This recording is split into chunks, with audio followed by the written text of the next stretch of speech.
if you allow, I just want to conclude my remarks with, I would say, highlighting three lessons, key lessons, after 3 years of implementing this reform. And if you allow, I just want to make use of widely known horse expressions, because they help to, I would say, capture the lessons maybe better. And the first lesson I would like to highlight is that we as donors, and I speak on behalf of the donor community a little bit, but of course first and foremost on behalf of the EU, is that we still have this tendency, and we continue to believe that leading a horse to the water will make it drink. And what do I mean by that is that technical cooperation and capacity development is not supposed to support business as usual. If there is no thirst for change and reform, that is, if there is no change agenda plus accompanying leadership to improve service delivery and performance of an organization or a sector, technical assistance, training, study visits will not produce change. They will at most be able to temporarily cover up or postpone the need for change.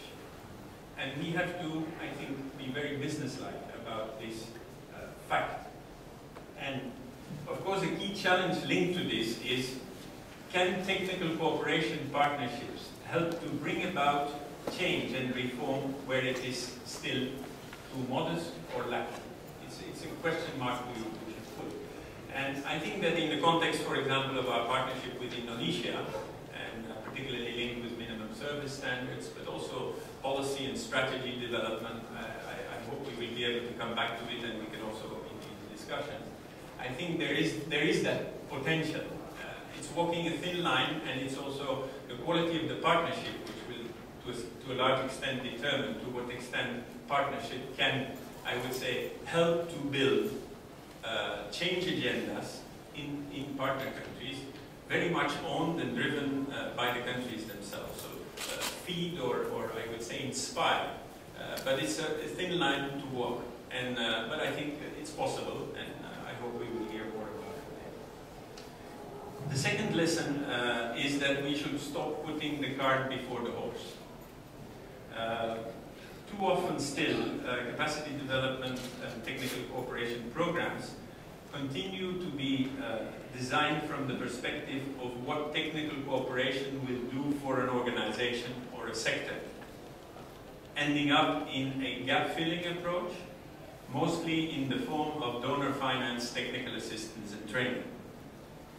And to be effective, the intervention logic of technical cooperation and capacity development programs for an organization or a sector must be very much starting from what services and results are you, as a sector or an organization, supposed to deliver according to your mandate, etc., and are not yet delivering today. The second question then is, what prevents you from improving your performance and service delivery? And three, what action do you, as organization or sector, plan to undertake to improve your performance, and what resources will you commit to implement your plan and action?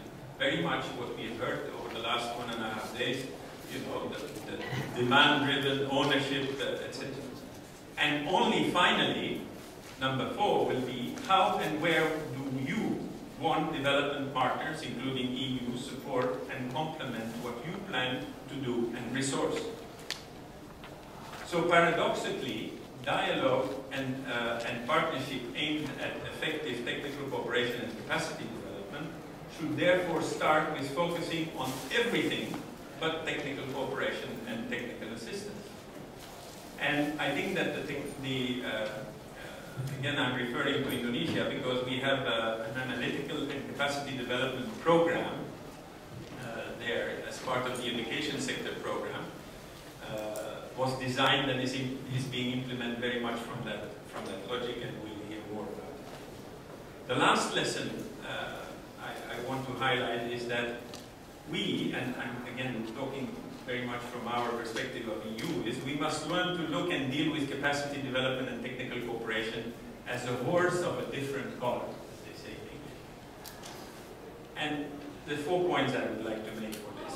First, objectives and results of capacity development and technical cooperation actions are to be defined and monitored in terms of tangible service delivery improvements, not in terms of capacity development or technical cooperation deliverables, which can only be intermediate outputs.